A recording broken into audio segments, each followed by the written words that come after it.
ഇൽമിൻ്റെ സദസ്സുകൾ എപ്പോൾ കിട്ടുന്നെങ്കിലും നമ്മൾ ഉപയോഗപ്പെടുത്തണം. പ്രത്യേകിച്ച് റമദാൻ മാസത്തിൽ അറിവില്ലായ്മ കൊണ്ട് ഒരുപാട് അബദ്ധങ്ങൾ നമുക്ക് പറ്റും.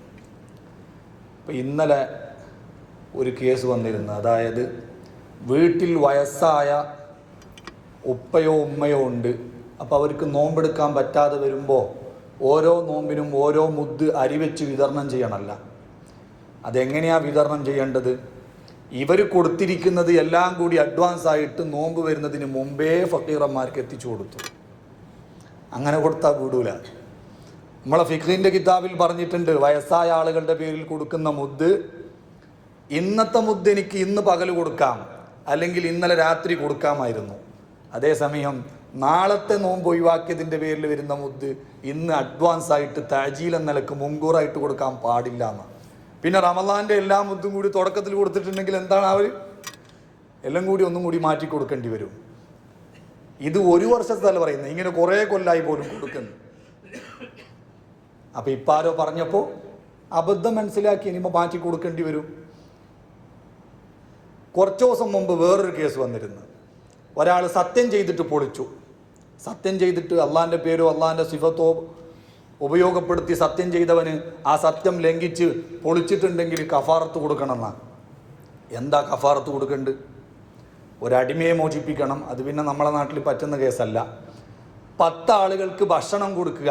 ഭക്ഷണം കൊടുക്കാഞ്ഞാൽ ഈ പറഞ്ഞ മാതിരി തന്നെ ഫിത്ർ സക്കാത്തിന് പറ്റുന്ന വിധത്തിലുള്ള അരിയോ മറ്റോ 10 മുദ്ദ് 10 ആളുകൾക്ക് കൊടുക്കണം. അല്ലെങ്കിൽ 10 ആളുകൾക്ക് ഡ്രസ്സ് വാങ്ങി കൊടുക്കണം. പറ്റാതെ വരുമ്പോൾ 3 ദിവസം നോമ്പെടുക്കണം. അവിടെ ഖുർആൻ ഇത്ആമു എന്നാ പ്രയോഗിച്ചിട്ടുണ്ട്, ഭക്ഷിപ്പിക്കണം. അതിൻ്റെ അർത്ഥം എന്താ? ഇവർ ചെയ്തതിനെ ഈ കേസ് നമ്മളടുത്തേക്ക് എത്തിയെങ്ങനെയെന്ന് പറഞ്ഞാൽ, സത്യം പൊളിച്ചവൻ പിന്നെ ഈ ഉത്തരേന്ത്യൻ ഭാഗത്ത് പാവപ്പെട്ടവർക്കെല്ലാം പല സംഘടനക്കാരും ഭക്ഷണം എത്തിച്ചു കൊടുക്കുന്നുണ്ടല്ലോ, ബിരിയാണിയൊക്കെ. അപ്പോൾ അവിടേക്ക് പൈസ അയച്ചു കൊടുത്തിട്ട് അവർ ബിരിയാണി വെച്ച് കൊടുത്തതാണ്. ഖുർആൻ ഇത്ആമു എന്ന് പ്രയോഗിച്ചിട്ടുണ്ടെങ്കിലും നമ്മളെ ഫിഖിൻ്റെ കിതാബിൽ പ്രത്യേകം പറഞ്ഞിട്ടുണ്ട്, സത്യം പൊളിച്ചവൻ 10 ആളുകളെ വിളിച്ചിട്ട് രാവിലത്തെ ബ്രേക്ക്ഫാസ്റ്റ് പിന്നെ നാസ്ത കൊടുത്തത് കൊണ്ടാ, അല്ലെങ്കിൽ രാത്രി വിളിച്ചിട്ട് ഒരു വിരുന്നൊരുക്കിയത് കൊണ്ടൊന്നും സത്യം പൊളിച്ചതിൻ്റെ കഫാറത്ത് വിടൂല. അതിന് 10 ഫക്കീറന്മാരെ മിസ്കീന്മാരെ കണ്ടെത്തിയിട്ട് 10 മുദ്ദ് അരി തന്നെ എത്തിച്ചു കൊടുക്കണം. അപ്പം ഇങ്ങനെ എന്തെല്ലാം പഠിക്കാനുണ്ട് നമുക്ക്. എന്തെല്ലാം പഠിക്കാത്തതുകൊണ്ട് അബദ്ധങ്ങൾ പറ്റുന്നുണ്ട്. ഇത് ദുന്യവിയായ നഷ്ടമാണല്ലോ. ഞാൻ ആഖിറത്ത് നഷ്ടപ്പെട്ടതല്ല പറയുന്നത്, പിന്നെയും കൊടുക്കണ്ടേ ഇനിയിപ്പോൾ മാറ്റിയിട്ട്. അപ്പം ഇത് വലിയ നഷ്ടമാണ്. ഷാഫിമാൻ പറഞ്ഞില്ലേ, മൻ തൊലബ ദുനിയാ വൽ ആഖിറത്തി ഫഅലൈഹി ബിൽ ഇൽമ. നിനക്ക് ദുനിയാവും ആഖിറവും കിട്ടണമെങ്കിൽ ഇൽമ പഠിക്കണം എന്നാണ് പറഞ്ഞത്. വെറും ആഖിറം കിട്ടാൻ വേണ്ടി മാത്രമല്ല. അപ്പം അതുകൊണ്ട് പഠിക്കാൻ കിട്ടുന്ന അവസരങ്ങളൊന്നും നമ്മൾ നഷ്ടപ്പെടുത്തരുത്. പ്രത്യേകിച്ച് റമദാനിൻ്റെ പകുതി വളരെ പെട്ടെന്ന് കഴിഞ്ഞു പോയി. ഇനി 2ാം പകുതി അതിലേറെ സ്പീഡിൽ കഴിയേ ഉള്ളൂ, അതിനേക്കാളും സ്ലോ ആയിരിക്കില്ല. മഹാനായ ഇമാം ഷാഫി റളിയല്ലാഹു അൻഹു നമ്മളോട് ചോദിക്കുന്നുണ്ട്, റമദാൻ മാസം കഴിയുന്നതിലല്ല നമുക്ക് സങ്കടം, കഴിയുമ്പോൾ ഒന്നും നേടിയിട്ടില്ല എന്നതാണ് ഏറ്റവും വലിയ സങ്കടം. അതറുള്ള അൻ തകൂന റഫീഖ ഖൗമിൻ വലഹുമുസ് സാദു വഅൻത ബിലാ ഗൈരി സാദ്. ചങ്കൾക്കൊള്ളുന്ന ചോദ്യമാണത് മഹാനവറുകളുടേത്. റമദാൻ മാസം വന്നപ്പോൾ ഒരുപാട് ആളുകൾ ആഖിറത്തിന് വേണ്ടി ഒരുപാട് സമ്പാദിച്ചു. അവരെല്ലാവരും ഈ ലോകത്തിൽ നിന്ന് ഒരു ദിവസം യാത്ര തിരിക്കും. കൂട്ടത്തിൽ നീയും യാത്ര തിരിക്കണം. അവരെല്ലാം വേണ്ടുവോളം സാമഗ്രികൾ ഒരുക്കി വെച്ച് ആഖിറത്തിലേക്ക് സമ്പാദിച്ച് സൽക്കർമ്മങ്ങളുമായി ചെല്ലുമ്പോൾ അവരെ കൂട്ടത്തിൽ ഒന്നും കയ്യിലില്ലാതെ ചെല്ലാൻ നിന്നെ കൊണ്ട് പറ്റുമോ? അപ്പം അതുകൊണ്ട് മഹാന്മാർ ആഖിറത്തിന് വേണ്ടി ധാരാളം സമ്പാദിച്ചത് റമദാനിലാണ്. നമ്മളാൽ കഴിയുന്ന വിധത്തിൽ ഇൽമു പഠിക്കുകയും ഖുർആൻ ഓതുകയും തറാവീഹ് കൃത്യമായി മുടക്കാതെ നിസ്കരിക്കാനും ശ്രദ്ധിക്കണം. അള്ളാഹു തൗഫീഖ് നൽകട്ടെ. ബദരീങ്ങളാണ്ടാണ് നാളെ ഇൻഷാ അള്ളാഹ്. അതുകൊണ്ട് ബദരീങ്ങളെക്കുറിച്ച് കുറച്ച് നേരം മാത്രം നേരത്തെ പ്രത്യേകം പറഞ്ഞതുകൊണ്ട് നിങ്ങളെ ഓർമ്മപ്പെടുത്തിയിട്ട് ഞാൻ അവസാനിപ്പിക്കുകയാണ്. നിങ്ങൾക്കൊക്കെ അറിയാം, ബദറിൽ പോയവർക്കൊക്കെ അറിയാം, ബദർ എന്ന് പറയുന്നത് മദീനയിൽ നിന്ന് ഏകദേശം ഒരു 150ഓളം കിലോമീറ്റർ അകലെ, മക്കയിൽ നിന്നൊരു 300 കിലോമീറ്റർ അകലെ ഒരു ചെറിയ കുഗ്രാമമാണ് ബദർ. ഇന്ന് പോയവർക്കൊക്കെ അറിയാം, അവിടെ വലിയ ടൗണും പട്ടണങ്ങളൊന്നുമില്ല. അപ്പോൾ ആ ബദറിൽ ഹിജറ 2ാം വർഷം റമദാൻ 17 ഒരു വെള്ളിയാഴ്ചയായിരുന്നു. രാവിലെ സമയത്ത് ഒരു പോരാട്ടം നടന്നു. അതിന്നും ചരിത്രത്തിൽ വലിയ സ്മരണയായി നിലകൊള്ളുന്നു. അത് ഇന്നു മുതൽ തുടങ്ങിയതല്ല. ബദറും ബദരീങ്ങളുടെ ചർച്ച നബി സല്ലല്ലാഹു അലൈഹി വസല്ലം തങ്ങളുടെ കാലത്ത് തന്നെ വളരെ ഫേമസ് ആണ്. മഹാനായ കഅബ് റളിയല്ലാഹു അൻഹു തബൂക്ക് യുദ്ധത്തിൽ നിന്ന് മാറി നിന്ന ഒരു സംഭവം സ്വഹീഹുൽ ബുഖാരിയിൽ ഏറ്റവും വലിയ ഹദീസാണത്. വളരെ വിശാലമായ ഒരു ഹദീസ്. ആ തബൂക്ക് യുദ്ധത്തിൽ നിന്ന് മാറി നിന്ന സംഭവം പറയുന്നിടത്ത് മഹാനായ കഅബ് റളിയല്ലാഹു അൻഹു പറയുന്നുണ്ട്, വ ഇൻ കാനത് ബദറുൻ അദ്കറ ഫിന്നാസി മിൻഹാ. ബദർ സ്വഹാബത്തിനിടയിൽ അദ്കർ എന്ന് പറഞ്ഞാൽ കൂടുതൽ ചർച്ച, കൂടുതൽ ഫേമസ്, കൂടുതൽ പരാമർശിക്കപ്പെട്ടിരുന്നു. സ്വഹാബത്ത് ഏറ്റവും കൂടുതൽ അക്കാലത്ത് തന്നെ ബദറിനെ പറ്റി ചർച്ച ചെയ്തിരുന്നു. നബി സല്ലല്ലാഹു അലൈഹി വസല്ലമ തങ്ങൾക്ക് മറ്റു സ്വഹാബികളെക്കാൾ ബദറിൽ പങ്കെടുത്ത സ്വഹാബത്തിനോട് ഒരു പ്രത്യേക താല്പര്യം, അവർക്കൊരു പ്രത്യേക പരിഗണന നബി സല്ലല്ലാഹു അലൈഹി വസല്ലമ തങ്ങളുടെ ഭാഗത്തു നിന്നുണ്ടായിരുന്നു. പിന്നെ ഈ ബദറിലെ യുദ്ധം എന്നൊക്കെ പറയുമ്പോൾ നമ്മൾ ഇന്നത്തെ കാണുന്ന യുദ്ധത്തിനോട് പഴയ യുദ്ധത്തിനൊന്നും ഖിയാസാക്കിക്കൂടാ. ഇന്നിപ്പോൾ യുദ്ധം ഒരാഴ്ച പിന്നിടുമ്പം തന്നെ 2000-3000 ഒക്കെയാണ് മരണസംഖ്യ, അല്ലേ? നബി സല്ലല്ലാഹു അലൈഹി വസല്ലമ തങ്ങളുടെ കാലത്ത് 27 ഗസ്വത്തുകളാണ് ഉണ്ടായത്. 27 ഗസ്വത്ത് എന്ന് പറഞ്ഞാൽ നബി തങ്ങൾ നേരിട്ട് പങ്കെടുത്ത യുദ്ധങ്ങൾക്കാണ് ഗസ്വത്ത് എന്ന് പറയാം. 47 സരിയത്ത് ഉണ്ടായിട്ടുണ്ട്. സരിയത്ത് എന്ന് പറഞ്ഞാൽ നബി തങ്ങൾ നേരിട്ട് യുദ്ധത്തിന് പോയിട്ടില്ല, സൈനിക നീക്കം, പട്ടാളത്തെ നബി തങ്ങൾ പറഞ്ഞു കേൾക്കുന്നതിൽക്കാണ് സരിയത്ത് എന്ന് പറയാം. 27 ഗസ്വത്തുണ്ടായിട്ട് അതിൽ പോരാട്ടം നടന്നത് ആകെ 8 എണ്ണത്തിലേ ഉള്ളൂ. 27 യുദ്ധത്തിന് നബി തങ്ങൾ പോയിട്ടുണ്ട്, അത് സൈനിക നീക്കം മാത്രം. പക്ഷെ അതിലൊന്നും പോരാട്ടം നടന്നിട്ടില്ല, വധം നടന്നിട്ടില്ല, ഖിതാൽ നടന്നിട്ടില്ല. 8 എണ്ണത്തിൽ മാത്രമേ പോരാട്ടം നടന്നിട്ടുള്ളൂ. 8 പോരാട്ടങ്ങളിലായിട്ട് മുസ്ലിം പക്ഷത്തിൽ നിന്നും ശത്രുപക്ഷത്തിൽ നിന്നായിട്ട് ആകെ കൊല്ലപ്പെട്ടത് ദലീലുൽ ഫാലിഹിൽ പറഞ്ഞു വെറും 1018 പേര് മാത്രം. നമ്മൾ യുദ്ധങ്ങൾ പേരിങ്ങനെ എണ്ണുമ്പോൾ ബദർ, ഉഹുദ്, ഹുനൈന്, തബൂക്ക്, എത്രയോ ആളുകൾ കൊല്ലപ്പെട്ടിട്ടുണ്ടാവും നമ്മൾ വിചാരിക്കുന്നില്ലേ? ഈ എല്ലാ യുദ്ധങ്ങളിലും കൂടി 2 പക്ഷത്തിൽ നിന്നും കൊല്ലപ്പെട്ടവരുടെ എണ്ണം കൂട്ടിയാൽ ഇറാനിൽ ഒറ്റ ദിവസം കൊണ്ട് കൊല്ലപ്പെട്ടവരുടെ എണ്ണത്തിന് തികയൂല. നിങ്ങൾ ആലോചിച്ച് നോക്കി. ഈ 1000 ആളുകളെല്ലാം നമ്മുടെ നാട്ടിൽ യുദ്ധം വേണ്ട വെറും കത്തിക്കുത്തായിട്ട് തന്നെ മരിച്ചു പോകുന്നില്ലേ? പിന്നെ എങ്ങനെയാണ് ഇസ്ലാം മാത്രം വലിയ യുദ്ധത്തിൻ്റെയും ഭീകരവാദത്തിൻ്റെയും മതമാവുന്നു? അപ്പം ഞാൻ പറയുന്നത്, ഇസ്ലാമിലെ യുദ്ധം എന്ന് പറഞ്ഞാൽ അത്രയേ ഉള്ളൂ. സൈനിക നീക്കമാണ് പ്രധാനം. ഇസ്ലാമിൻ്റെ ശക്തി, കരുത്തെല്ലാവരുടെയും മുന്നിൽ തെളിയിക്കുക എന്നതാണ് ഇസ്ലാമിൽ പ്രധാനപ്പെട്ടത്. അപ്പം അങ്ങനെ കരുത്ത് തെളിയിക്കുമ്പോൾ സ്വാഭാവികമായിട്ടും ചിലപ്പോഴൊക്കെ ചില പോരാട്ടങ്ങളും യുദ്ധങ്ങളും നടക്കുമെന്ന് മാത്രം. അപ്പം അങ്ങനെ ബദർ യുദ്ധം നടന്നു. ബദർ യുദ്ധത്തിൻ്റെ പശ്ചാത്തലങ്ങളും അതിലെ ഓരോ സംഭവങ്ങളും മറ്റൊക്കെ പറയാൻ നിൽക്കുകയാണെങ്കിൽ ഒരുപാട് പറയണം. ബദർ കിസ്സ പാട്ടന്നെ പാടിയിട്ട് പറയേണ്ടി വരും കുറേ ദിവസം. അപ്പോൾ ഞാൻ അത് കൂടുതൽ പറയുന്നില്ല. എന്തിനാണ് നമ്മൾ ബദരീങ്ങളെ അനുസ്മരിക്കുന്നത് എന്നത് മാത്രം പറഞ്ഞ് നിർത്തും. നബി സല്ലല്ലാഹു അലൈഹി വസല്ലമ തങ്ങൾക്ക് തന്നെ മറ്റു സ്വഹാബിമാരെ അപേക്ഷിച്ചുകൊണ്ട് ബദരീങ്ങൾക്കൊരു പരിഗണന നബി തങ്ങളുടെ മുന്നിൽ ഉണ്ടായിരുന്നു.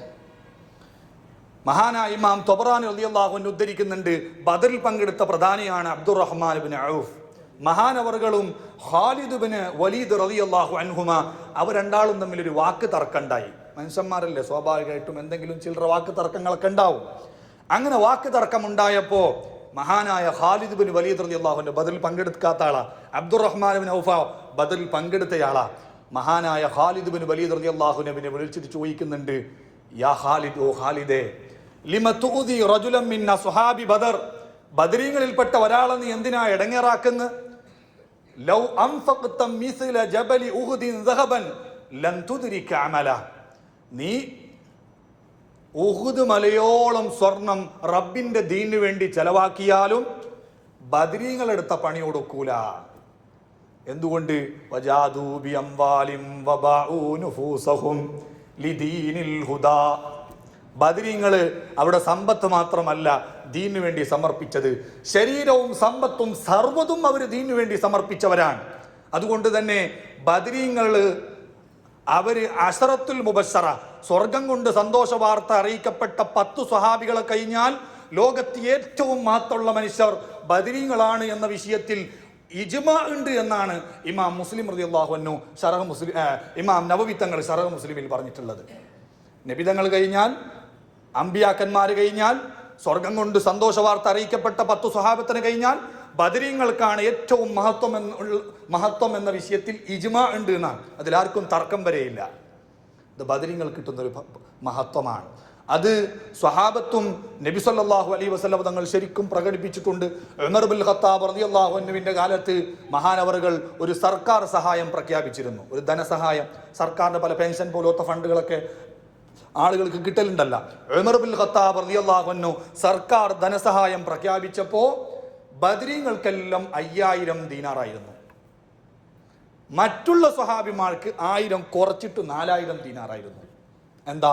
അത് ബദറിൽ പങ്കെടുത്തുകൊണ്ട് തന്നെ. അലി ബിൻ അബി ത്വാലിബ് റളിയല്ലാഹു അൻഹു മയ്യത്ത് നിസ്കരിച്ചിരുന്നു. ബദരീങ്ങളായ സ്വഹാബികൾക്ക് മരണപ്പെട്ടാൽ അവർക്ക് വേണ്ടി മയ്യത്ത് നിസ്കരിക്കുമ്പോൾ അവരെ മഹത്വം പ്രകടിപ്പിക്കാൻ വേണ്ടിയിട്ട്, നമ്മൾ പൊതുവെ മയ്യത്ത് നിസ്കരിക്കുമ്പോൾ 4 തക്ബീർ ചൊല്ലിയിട്ടല്ലേ മയ്യത്ത് നിസ്കരിക്കുക. ബദരീങ്ങളെ മഹത്വം പ്രകടിപ്പിക്കാൻ 6 തക്ബീർ ചൊല്ലിയിട്ട് മയ്യത്ത് നിസ്കരിച്ചിരുന്നു. മറ്റു സ്വഹാബിമാർക്ക് 5 തക്ബീർ ചൊല്ലിയിരുന്നു. സാധാ മനുഷ്യന്മാർക്ക് 4 തക്ബീർ ചൊല്ലിയിരുന്നു. നമ്മളെ മതം അങ്ങനെയല്ല കേട്ടോ, നമ്മളെ മതം 4 തക്ബീറാണ്. അപ്പൊ അങ്ങനെ 6 തക്ബീർ ചൊല്ലിയിട്ട് മയ്യത്ത് നിസ്കരിച്ചത് എന്തിനായിരുന്നു? അത് ബദരീങ്ങൾക്ക് മറ്റുള്ളവരെക്കാൾ വലിയ മഹത്വമുണ്ട് എന്ന് സ്വഹാബത്തിനിടയിൽ ബോധ്യപ്പെടുത്താൻ. മഹാനായ ഇമാം തബറാനി റളിയല്ലാഹു അൻഹു ഉദ്ധരിക്കുന്നുണ്ട്, മഹാനായ അംർ ബിൻ ആസ് റളിയല്ലാഹു അൻഹു വഫാത്തിന്റെ സമയത്ത് ഒരു പഴയ ജുബ്ബ കൊണ്ടുവരാൻ വേണ്ടി പറയുന്നുണ്ട്. ഒരു ജുബ്ബ എവിടെയോ സൂക്ഷിച്ചു വെച്ചതാണ്, അത് കൊണ്ടുവരാൻ വേണ്ടി പറയുന്നുണ്ട്. അങ്ങനെ ആളുകൾ ചോദിച്ചു, എന്തിനാണ് ഈ പഴയ ജുബ്ബ ഈ മരിക്കാൻ നേരത്ത്? അത് എന്നെ കഫൻ ചെയ്യാൻ വേണ്ടിയാ. എന്താണ് ആ ജുബ്ബയുടെ ഒരു പ്രത്യേകത? ഞങ്ങൾ ബദറിൽ പങ്കെടുക്കുമ്പോൾ ധരിച്ചിരുന്നത് ഞാൻ ആ ജുബ്ബയാണ്. ആ ബദറിൽ പങ്കെടുത്ത കാലത്ത് ഞാൻ ബദറിൽ ഉപയോഗിച്ചിരുന്ന ജുബ്ബ ഇപ്പോഴും ഞാൻ എടുത്തു വെക്കുകയാണ്. എന്തിന്? അതെൻ്റെ കഫൻ പുടവയാവാൻ. അപ്പൊ ബദറിൽ പങ്കെടുക്കുമ്പോൾ ഉപയോഗിച്ച കഫൻ പുടവൊക്കെ എന്താ മഹാനവറുകളുടെ അടുത്ത് ഇത്ര ഒരു സ്ഥാനം. അങ്ങനെയാണ് ബദരീങ്ങൾ അന്നു മുതൽ തന്നെ മഹത്വമുള്ളവരായി. ആ മഹത്വം ഇന്നും ഇങ്ങനെ തുടർന്നു വരികയാണ്. ഞാൻ അവസാനിപ്പിക്കുന്നു. സ്വഹീഹുൽ ബുഖാരിയിൽ നിങ്ങൾക്ക് കാണാം, സ്വഹീഹ് മുസ്ലിമിലുമുണ്ട്. സ്വഹീഹുൽ മുസ്ലിമിൽ ഒരു അധ്യായം തന്നെയുണ്ട്, ബാബു ഫളാഇലി ഹാത്തിബ് ബിൻ അബി ബൽതഅ. മഹാനായ ഹാത്തിബ് ബിൻ അബി ബൽതഅ റളിയല്ലാഹു അൻഹുവിന്റെ മഹത്വം പറയുന്ന അധ്യായം. എന്താണ് ഹാത്തിബ് ബിൻ അബി ബൽതഅ തങ്ങളുടെ പ്രത്യേകത? നബി സല്ലല്ലാഹു അലൈഹി വസല്ലം തങ്ങൾ ഒരു ദിവസം സ്വഹാബികൾക്കിടയിൽ 3 ആളുകളെ വിളിച്ചു. അലിയാരെയും സുബൈർ തങ്ങളെയും മിഖ്ദാദ് തങ്ങളെയും റളിയല്ലാഹു അൻഹും 3 ആളെയും വിളിച്ചിട്ട് പറഞ്ഞു, നിങ്ങൾ മദീനയുടെ അടുത്ത് ഖാഖ് എന്ന് പറയുന്ന ഒരു തോട്ടുണ്ട്, ആ തോട്ടത്തിലേക്ക് ചെല്ലണം. അവിടെ ഒരു പെണ്ണുണ്ട്, ആ പെണ്ണിന്റെ കയ്യിൽ ഒരു ലെറ്റർ കിടക്കുന്നുണ്ടാവും, അത് വാങ്ങിക്കൊണ്ടുവരണം. നബി തങ്ങൾക്ക് ഇതിങ്ങനെ അറിയുന്നു, അതിനാണ് മോചിതത്ത് എന്ന് പറയാ. എത്രയോ ദൂരമുള്ള സംഗതികൾ നബി സല്ലല്ലാഹു അലൈഹി വസല്ലം തങ്ങൾക്ക് ഇവിടെ ഇരുന്നിട്ട് പറയാൻ കഴിയും. ഖാഖ് എന്ന് പറയുന്ന ആ ലൊക്കേഷൻ വരെ പറഞ്ഞു കൊടുത്തു, അവിടെ പോകണം, അവിടെ ഒരു പെണ്ണിങ്ങനെ പോകുന്നുണ്ടാവും, ഓളെ കയ്യിലൊരു കത്തുണ്ടാവും, അത് വാങ്ങിക്കൊണ്ടുവരണം. അങ്ങനെ 3 ആളുകളും കുതിരയെടുത്തിട്ട് വളരെ പെട്ടെന്ന് അവിടെ പോയി നോക്കുമ്പോൾ നബി സല്ലല്ലാഹു അലൈഹി വസല്ലം തങ്ങൾ പറഞ്ഞതുപോലെ ഒരു പെണ്ണ് അവിടെയുണ്ട്. എന്താ ഓളെ പേര്? ഇബ്രാഹിം നബിയുടെ പെണ്ണുങ്ങളെ പേരാ സാറാം. ഖുറൈശികളുടെ ഒരു ദാസിയാന്നൊരു വെള്ളാട്ടി പെണ്ണ. അപ്പൊ അപ്പെണ്ണിനോട് പോയിട്ട് പറഞ്ഞു, നിന്റെ കയ്യിൽ ഒരു കത്തുണ്ടല്ലോ, അതങ്ങോട്ട് എടുക്കുമെന്ന് പറഞ്ഞു. ഓള് പറഞ്ഞു, എൻ്റെ കയ്യിൽ അങ്ങനെ കത്തൊന്നുമില്ലല്ല. അപ്പോൾ സ്വഹാബികൾ പറഞ്ഞു, ലതുഖ്രി ജിന്നി, നീ പുറത്തെടുക്ക്, അല്ലെങ്കിൽ ലതുൽഖിയന്ന സിയാബക്, നിന്റെ വസ്ത്രം ഞങ്ങൾ ഊരും, ഡ്രസ്സ് അയച്ചിട്ട് സെർച്ച് ചെയ്യും, വേഗം ഇങ്ങോട്ട് കൊണ്ടാന്ന് പറഞ്ഞു. ഇത് ഞങ്ങൾക്ക് മറ്റേ സുലൈമാൻ ഉസ്താദാണ് അവിടെ ഇയാസുനിൽ ഓതി തന്ന. അന്ന് ഉസ്താദ് പറയുന്നുണ്ട്, അന്നത്തെ പെണ്ണുങ്ങൾക്ക് ഡ്രസ്സ് അയക്കൂന്ന് പറഞ്ഞപ്പോൾ പെട്ടെന്ന് തരാൻ മനസ്സെന്നല്ല. ഇന്നത്തെ പെണ്ണുങ്ങളാണെങ്കിൽ എന്ത് പറയട്ടെ, കാരണം ഡ്രസ്സ് അയച്ചിട്ടിട്ടാണല്ലോ കൂടുതലും നടക്കുന്നത് എന്ന് ഉസ്താദ് എന്ന് പറഞ്ഞിരുന്നു. അപ്പൊ ആ പെണ്ണ് അത് പറയുമ്പോഴത്തേക്കും, ഡ്രസ്സ് അയക്കൂന്ന് പറഞ്ഞപ്പോഴത്തേക്കും ആ പെണ്ണിന്റെ മുടിക്കെട്ടിൻ്റെ ഇടയിൽ ഒരു കത്തുണ്ടായിരുന്നു, അതെടുത്തു കൊടുത്തു. അങ്ങനെ 3 ആളുകളും കത്തും കൊണ്ട് നബി സല്ലല്ലാഹു അലൈഹി വസല്ലം തങ്ങളുടെ അടുത്തേക്ക് വന്നു. നബി തങ്ങളുടെ അടുത്ത് വെച്ച് കത്ത് വായിക്കപ്പെട്ടു. മിൻ ഹാത്തിബ് ബിൻ അബി ബൽതഅ ഇലാ നാസിം മിനൽ മുശ്രിക്കീൻ. അപ്പോൾ കത്തിൽ ഫ്രം ഉണ്ട്, ടു ഉണ്ട്. കത്ത് എവിടുന്നാണ്? എവിടേക്കാ? ഹാത്തിബ് ബിൻ അബി ബൽതഅ എന്ന സ്വഹാബിയാണ് കത്ത് എഴുതുന്നത്. എവിടേക്കാ? മക്കയിലെ ചില മുശ്രിക്കീങ്ങളായ ആളുകളിലേക്കാണ് കത്ത്. എന്താണ് വിഷയം? നബി സല്ലല്ലാഹു അലൈഹി വസല്ലം തങ്ങളുടെ ചില രഹസ്യങ്ങൾ ചോർത്തിയിട്ടുള്ള കത്താണത്. ഒരിക്കലും രഹസ്യം ചോർത്ത ചാരപ്പണി എടുക്കുക വലിയ തെറ്റാണല്ലോ, രാജ്യദ്രോഹ കുറ്റാണത്. നബിതങ്ങളുടെ ചില രഹസ്യങ്ങളെല്ലാം ചോർത്തിയിട്ട് ആ കത്തിൽ എഴുതി വെച്ചിട്ടുണ്ട്. ഇത് വായിച്ചപ്പോൾ ഹാത്തിബ് റളിയല്ലാഹു അൻഹുവിനെ വിളിച്ചിട്ട് നബിതങ്ങൾ ചോദിച്ചു, ഇതെന്താ ഈ കാണുന്നത്? ഹാത്തിബ് റളിയല്ലാഹു അൻഹു പറഞ്ഞു, നബിയെ, ഞാൻ ചാരപ്പണി ചെയ്തത് അത് ഞാൻ മുർത്തദ്ദായത് കൊണ്ടോ കാഫറായത് കൊണ്ടോ ഇസ്ലാം ഇഷ്ടമല്ലാത്തത് കൊണ്ടോ കുഫറിനെ ഇഷ്ടപ്പെട്ടിട്ടോ ഒന്നുമല്ല, ഞാൻ ഗതികെട്ടിട്ട് ചെയ്തതാണ്. അതായത് ഞാൻ മക്കയിൽ നിന്ന് മദീനയിലേക്ക് ഹിജറ പോന്ന ആളെ കൂട്ടത്തിൽപ്പെട്ടയാളാണ്. ഞാനല്ലാത്ത മുഴുവൻ മുഹാജിരീങ്ങൾക്കും അവരുടെ ഫാമിലി മക്കയിലുണ്ട്. കാരണം അവരെല്ലാം മക്കയിൽ ജനിച്ചു വളർന്നവരാ. ഞാനാണെങ്കിലോ മക്കക്കാരനല്ല, ശരിക്കും മക്കയിൽ ജനിച്ചു വളർന്നവനല്ല. മറിച്ച് ഞാൻ മക്കയിലെ ഹലീഫാണ്. ഹലീഫ് എന്ന് പറഞ്ഞാൽ പുതിയ കുടി എന്ന് പറയലില്ലേ, ചില നാട്ടിലെല്ലാം പുറം നാട്ടിൽ നിന്ന് വന്നിട്ട് പുതിയ കുടി. അതേമാതിരി ഞാൻ മക്കയിലെ ഒരു ഗോത്രക്കാരുമായിട്ട് കരാറിലായി അവിടെ വന്നു ചേർന്ന് ജീവിക്കുന്നയാളാ. അതുകൊണ്ട് എനിക്ക് മക്കയിൽ ഫാമിലി ഇല്ല, കുടുംബമല്ല, ഞാൻ അകന്ന കുടുംബക്കാരില്ല, അടുത്ത കുടുംബക്കാരുണ്ടെന്നതിൻ്റെ അർത്ഥം. അപ്പൊ ഞാൻ എന്തു കരുതി, മറ്റുള്ളവർക്കൊക്കെ മക്കയിൽ കുടുംബക്കാരൊക്കെ ഉള്ളത് കൊണ്ട് അവിടെയുള്ള സ്വത്തുക്കൾ സംരക്ഷിക്കാനും കുടുംബക്കാരെ സംരക്ഷിക്കാനൊക്കെ അവിടെ ആളുകളുണ്ടല്ലോ, എനിക്കതൊന്നും ഇല്ലല്ല. അപ്പൊ എൻ്റെ സ്വത്തും എൻ്റെ കുടുംബവും അവർ പായായി പോയാലോ എന്ന പേടി കൊണ്ട് ഞാൻ മക്കക്കാർക്കിടയിൽ ഒരു ഹാൻഡ് ഉണ്ടാക്കാൻ വേണ്ടിയിട്ടാണ് ഒരു കത്ത് അവിടേക്ക് അയച്ചു കൊടുത്തിട്ടുള്ളത്. അപ്പൊ ഞാൻ ഇവിടുന്ന് ചില രഹസ്യങ്ങൾ ചോർത്തിയിട്ട് അവർക്ക് ഒരു ഹെൽപ്പ് ചെയ്താൽ എൻ്റെ കുടുംബം സംരക്ഷിക്കപ്പെടുമല്ലോ, എൻ്റെ സമ്പത്ത് സംരക്ഷിക്കപ്പെടുമല്ലോ. ആ ഒരു ഉദ്ദേശത്തിൽ മാത്രം ഗതികെട്ടിട്ട് ഞാൻ ചെയ്തതാ. അപ്പൊ നബി തങ്ങൾ പറഞ്ഞു ശരി തന്നെയാണ്. ഹാത്തിബ് ബിൻ അബീ ബൽതാത്ത് പറഞ്ഞ ശരിയാ, ഗതികെട്ടിട്ട് ചെയ്തതാണ്, മുർത്തദ്ദായിട്ട് ചെയ്തതല്ല. അവിടെയുള്ള സ്വത്തും കുടുംബവും സംരക്ഷിക്കപ്പെടാൻ വേണ്ടിയിട്ട് അവരുടെ ഇടയിൽ ഒരു ഹാൻഡ് ഉണ്ടാവാൻ വേണ്ടിയിട്ട് ചെറിയൊരു ഹെൽപ്പ് ചെയ്തതാ. ഉമർ ഇബ്നുൽ ഖത്താബ് തങ്ങൾക്ക് ഈ ന്യായങ്ങളൊന്നും പിടിച്ചിട്ടില്ല. നബിയെ, ആ ഹാത്തിബിന് ഇങ്ങോട്ട് വിട്ടുതരി, കപട വിശ്വാസിയായ ഹാത്തിബിന്റെ തല ഞാൻ വെട്ടിയെടുക്കട്ടെ എന്ന് പറഞ്ഞു. അപ്പൊ അവിടെ മിർക്കാത്തിൽ ചോദിക്കുന്നുണ്ട്, നബി തങ്ങൾ ഹാത്തിബ് പറഞ്ഞത് സത്യ എന്ന് പറഞ്ഞിട്ട് പിന്നെ എങ്ങനെയാ ഉമർ തങ്ങൾ തല വെട്ടാൻ വേണ്ടി പറയാ? അത് ഖുവ്വത്തുൻ ഫിദ്ദീൻ, അതൊന്നും ഉമർ തങ്ങളുടെ അടുത്ത് നിങ്ങൾ വയറു പറഞ്ഞിട്ട് കയറല്ല, അത് ദീനിലുള്ള സ്ട്രോങ്ങാ. ദീനിലുള്ള സ്ട്രോങ് കൊണ്ട് മൂപ്പർക്ക് പ്രഷർ കൂടിയതാണ്. അങ്ങനെ മഹാനവറുകൾ അത് ചോദിക്കുമ്പോൾ നബി സല്ലല്ലാഹു അലൈഹി വസല്ലം തങ്ങൾ അപ്പം കൊടുക്കുന്ന മറുപടിയാണ്, ഉമറെ നിനക്ക് ബദരീങ്ങളെ പറ്റി എന്തറിയാം?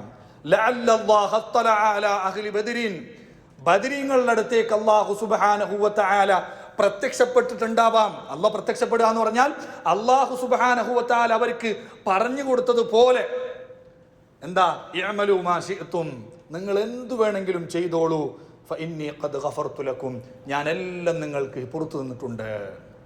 അപ്പോൾ ബദരീങ്ങൾ എന്തെങ്കിലും തെറ്റ് ചെയ്തിട്ടുണ്ടെങ്കിൽ വരെ, അവരെന്തെങ്കിലും അബദ്ധങ്ങൾ ചെയ്തിട്ടുണ്ടെങ്കിൽ വരെ അഡ്വാൻസ് ആയിട്ട് അല്ലാഹു സുബ്ഹാനഹു വ തആല അത് പുറത്തു കൊടുത്തിട്ടുണ്ട്. അതുകൊണ്ട് ബദരീങ്ങളിൽ നിന്ന് എന്തെങ്കിലും കുറ്റങ്ങൾ സംഭവിച്ചിട്ടുണ്ടെങ്കിൽ അത് ആഖിറത്തിൽ ശിക്ഷിക്കാൻ അല്ലാഹു തആല നീട്ടിവെക്കൂലാന്ന്. ഭൗതികമായിട്ട് അവർക്ക് ശിക്ഷാ നടപടികളുണ്ട് കേട്ടാ. ദുന്യവിയായ കോടതിയിൽ അത് ബദരീങ്ങളാണെങ്കിലും അതിൽ ഇസ്ലാമിൽ അങ്ങനെ ബദരീങ്ങളായതുകൊണ്ട് എന്തെങ്കിലും ഒരു കുറ്റം ചെയ്തുകൊണ്ട് ഭൗതിക കോടതി ശിക്ഷിക്കാതിരിക്കൂല. ഇപ്പൊ ബദരീങ്ങളെ കൂട്ടത്തിൽപ്പെട്ടയാളാണ് മിസ്തഹ് എന്നവർ നബി സല്ലല്ലാഹു അലൈഹി വസല്ലം തങ്ങളുടെ ഭാര്യ ആയിഷമ്മാനെ പറ്റി വ്യഭിചാര ആരോപണം നടത്തിയ കൂട്ടത്തിലുണ്ടായിരുന്നു. വ്യഭിചാര ആരോപണം നടത്തിയതിനുള്ള 80 അടി ആർക്കും കൊടുത്തിട്ടുണ്ട്? മിസ്തഹിന് കൊടുത്തിട്ടുണ്ട്. ഭൗതിക കോടതിയിൽ ഒരു ഇളവുമില്ല. അത് പിന്നെ കോടതിയുടെ വില നഷ്ടപ്പെടുത്തും. അതേസമയം ഞാൻ നിങ്ങൾക്ക് തെറ്റുകളെല്ലാം പൊറുത്തു, നിങ്ങൾ എന്തും ചെയ്തോളൂ എന്ന് പറഞ്ഞത് അത് ആഖിറത്തിലെത്തുമ്പോഴാണ്. ആഖിറത്തിലെത്തുമ്പോൾ ബദരീങ്ങൾ ഒരു കുറ്റവും ഇല്ലാത്തവരായിരിക്കും, അവർ സ്വർഗത്തിലായിരിക്കും എന്നല്ല. മഹാനായ ഇമാം ബുഖാരി തങ്ങൾ ഉദ്ധരിക്കുന്നുണ്ട്, ഹാരിസത്ത് ബിൻ സുറാഖ് റളിയല്ലാഹു അൻഹു ബദറിൽ പോരാട്ടത്തിൽ തുറന്ന് കൊല്ലപ്പെട്ടയാളല്ല, മറിച്ച് ബദറിന് ഇടയിൽ സഹ്മുൻ ഗർബ് ഒരു അപരിചിതമായ അമ്പ് ഏറ്റിട്ട് മരിച്ചതാണ്. അപരിചിതമായ അമ്പ് എന്ന് പറഞ്ഞാൽ പെട്ടെന്നൊരു അമ്പ് എവിടുന്നോ വന്നു, അത് വിട്ടത് മുസ്ലിമാണോ ശത്രുവാണോ ഒന്നും അറിയില്ല. ഹാരിസത്ത് ബിൻ സുറാഖ് റളിയല്ലാഹു അൻഹു കൊല്ലപ്പെട്ടതിന് ശേഷം മഹാനവറുകളുടെ ഉമ്മു റുബയ്യ വന്നിട്ട് നബി തങ്ങളോട് പറയുന്നുണ്ട്, നബിയെ, എൻ്റെ മകൻ ബദറിനിടയിൽ കൊല്ലപ്പെട്ടതാണ്, അതുകൊണ്ട് എൻ്റെ മകൻ സ്വർഗത്തിലാണെങ്കിൽ ഞാൻ ക്ഷമിക്കും, അതേസമയം എൻ്റെ മകൻ സ്വർഗത്തിലല്ലെങ്കിൽ ഞാൻ കിടന്നിവിടെ കരയും, എൻ്റെ കരച്ചിൽ നിങ്ങൾ കാണേണ്ടി വരും. അപ്പൊ ആ ഉമ്മയെ സമാധാനിപ്പിച്ചുകൊണ്ട് മഹാനായ അഷ്റഫുൽ ഖൽഖ് സല്ലല്ലാഹു അലൈഹി വസല്ലം തങ്ങൾ പറയുന്നുണ്ട്, ഇന്നഹാ ജിനാനും ഫിൽ ജന്ന. നിങ്ങൾ സ്വർഗത്തെ പറ്റി എന്താ മനസ്സിലാക്കിയത്? സ്വർഗം ഒരുപാട് പദവികളുണ്ട്. നിന്റെ മകൻ സ്വർഗത്തിലെ ഉന്നതമായ പദവി എത്തിച്ചു. സ്വഹാബികളെ കൂട്ടത്തിൽ നിന്ന് ഹാരിസത്ത് റളിയല്ലാഹു അൻഹു ബദറിൽ പോരാട്ടത്തുടർന്നിട്ട് കൊല്ലപ്പെട്ടതല്ല, ഷഹീദായതല്ല, മറിച്ച് യുദ്ധം തുടങ്ങുന്നതിന് മുമ്പേ ഒരു അപരിചിതമായ അമ്പേറ്റിട്ട് മരിച്ചതാണ്. ആ സ്വഹാബി വരെ സ്വർഗത്തിലെ ഏറ്റവും ഉയർന്ന പദവിയിലാണ്. പിന്നെ മറ്റുള്ളവരെ പറ്റി പറയേണ്ടതുണ്ടോ? അപ്പം അതാണ് ബദരീങ്ങളുടെ ഒരു മഹത്വം എന്ന് പറയുന്നത്. ആ മഹത്വം നമ്മൾ മനസ്സിലാക്കിയിട്ടാണ് അവരെ അനുസ്മരിക്കുന്നതും അവരെ പേര് ചൊല്ലുന്നതും. അവരെ പേര് പഴയകാലത്തൊക്കെ വീട്ടിൽ വലിയ കാവലായിട്ട് നമ്മൾ തൂക്കിയിട്ടിരുന്നു. ബദർ മൗലിദിൽ തന്നെ പറയുന്നുണ്ടല്ല, ഒരാൾ ഹജ്ജിന് വേണ്ടി പോകുമ്പോൾ ബദരീങ്ങളുടെ പേരും ഒരായത്തുൽ കുർസിയിലെ വലാ യഊദുഹു ഹിഫ്ദുഹുമാ വഹുവൽ അലിയുൽ അലീം എന്ന ആ ആയത്തിൻ്റെ കഷ്ണവും എഴുതി വെച്ചിട്ട് പോയി. കള്ളന്മാർ രാത്രി 3 ദിവസം വീട്ടിൽ വന്ന് നോക്കുമ്പോഴും വീട്ടിനകത്തിൽ നിന്ന് വലിയ ഒച്ചപ്പാടും ആയുധപ്പയറ്റിൻ്റെ ശബ്ദങ്ങളൊക്കെ കേട്ട് കള്ളന്മാർ തിരിച്ചോടി. ഹജ്ജിന് പോയ ആൾ തിരിച്ചു വന്നിട്ട് അയാളോട് കാര്യം തിരക്കിയപ്പോൾ അയാൾ പറഞ്ഞെന്താ, ഞാൻ വീട്ടിൽ സേഫ്റ്റിക്ക് വേണ്ടി ഒന്നും ചെയ്തിട്ടില്ല, ഒരു സെക്യൂരിറ്റി ഒന്നും നിർത്തിയിട്ടില്ല, മറിച്ച് ബദരീങ്ങളുടെ 313 പേരും വലാ യഊദുഹു ഹിഫ്ദുഹുമാ വഹുവൽ അലിയുൽ അലീം എന്ന ആയത്തിൻ്റെ കഷ്ണവും. അതുകൊണ്ടാണ് പഴയകാലത്ത് തന്നെ ബദരീങ്ങളെ തവസുലാക്കിയിട്ട് നമ്മൾ പല കാര്യങ്ങൾക്ക് വേണ്ടിയിട്ട് ദുആ ചെയ്യുന്നതും മറ്റൊക്കെ. ആ ബദരീങ്ങളുടെ മദദ് അല്ലാഹു സുബ്ഹാനഹു വ തആല നൽകട്ടെ ഇൻഷാ അല്ലാഹ്.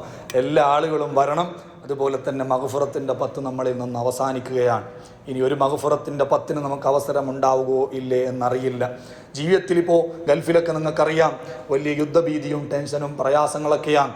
നബി സല്ലല്ലാഹു അലൈഹി വസല്ലമ തങ്ങൾ പറഞ്ഞു, മൻ ലസിമൽ ഇസ്തിഗ്ഫാറ ജഅലല്ലാഹു ലഹു മിൻ കുല്ലി ഹമ്മിൻ ഫറജ. ജീവിതത്തിൽ നിങ്ങൾ ഇസ്തിഗ്ഫാർ പതിവാക്കുന്നുണ്ടെങ്കിൽ അത് തന്നെ മതി നിങ്ങളുടെ ജീവിതത്തിൽ ടെൻഷൻ ഇല്ലാതിരിക്കാൻ. ഇമാം ഖുർത്തുബി റളിയല്ലാഹു അൻഹു ഉദ്ധരിക്കുന്നുണ്ട്, ഹസൻ ബസരി തങ്ങളുടെ അടുത്തേക്ക് വന്നിട്ട് 4 ആളുകൾ വ്യത്യസ്തങ്ങളായ 4 പരാതികൾ പറയുന്നുണ്ട്. ഒരാൾ പറഞ്ഞു, തങ്ങളെ ഞാൻ വലിയ ദാരിദ്ര്യത്തിലാണ്. വേറെ ഒരാൾ പറഞ്ഞു, മഴയില്ലാതെ ഞാൻ വലിയ കഷ്ടത്തിലാണ്. വേറെ ഒരാൾ പറഞ്ഞു, എനിക്ക് മക്കളില്ല, ഞാൻ മക്കളില്ലാതെ വലിയ പ്രയാസത്തിലാണ്.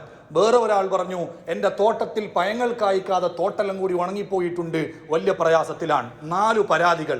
4 ആളുകൾക്കും പ്രതിവിധിയായിട്ട് ഹസനുൽ ബസരി തങ്ങൾ പറഞ്ഞു കൊടുത്തത് ഒറ്റ ഒരു മറുപടി, ഇസ്തഗ്ഫിരില്ല, ഇസ്തിഗ്ഫാർ ചൊല്ലിക്കോ.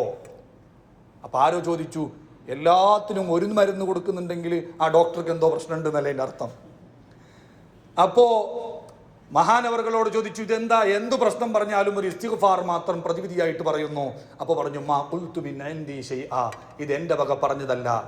അല്ലാഹു സുബ്ഹാനഹു വ തആല സൂറത്തു നൂഹിൽ നൂഹ് നബിയെ ഉദ്ധരിച്ചുകൊണ്ട് പറയുന്നുണ്ട്, ഇസ്തഗ്ഫിറൂ റബ്ബക്കും ഇന്നഹു കാന ഗഫാറ. നിങ്ങൾ റബ്ബിനോട് പൊറുക്കലിനെ തേടിക്കോളൂ. യുർസിലിസ് സമാഅ അലൈക്കും മിദ്റാറ. എന്താ ഇസ്തിഗ്ഫാർ വർദ്ധിപ്പിക്കുന്നത് കൊണ്ടുള്ള ഗുണം? ആകാശത്തിൽ നിന്ന് ധാരാളമായി നിങ്ങൾക്ക് അവൻ മഴ പെയ്യിപ്പിച്ചു തരും. വയുംദിദുക്കും ബിഅംവാലിൻ വബനീൻ, ധാരാളം സമ്പത്ത് നിങ്ങൾക്ക് അവൻ തരും, ധാരാളം സന്താനങ്ങളെ നിങ്ങൾക്ക് അവൻ തരും. വയജ്അൽ ലക്കും ജന്നാത്തിൻ വയജ്അൽ ലക്കും അൻഹാറ, നല്ല തോട്ടങ്ങളും പുഴകളും തന്നിട്ട് അല്ലാഹു നിങ്ങളെ അനുഗ്രഹിക്കും.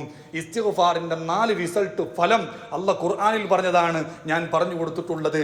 സാമ്പത്തിക പ്രതിസന്ധി ഉണ്ടോ? ഇസ്തിഗ്ഫാർ ചൊല്ലിക്കോ. മക്കളില്ലാതെ കഷ്ടപ്പെടുന്നുണ്ടോ?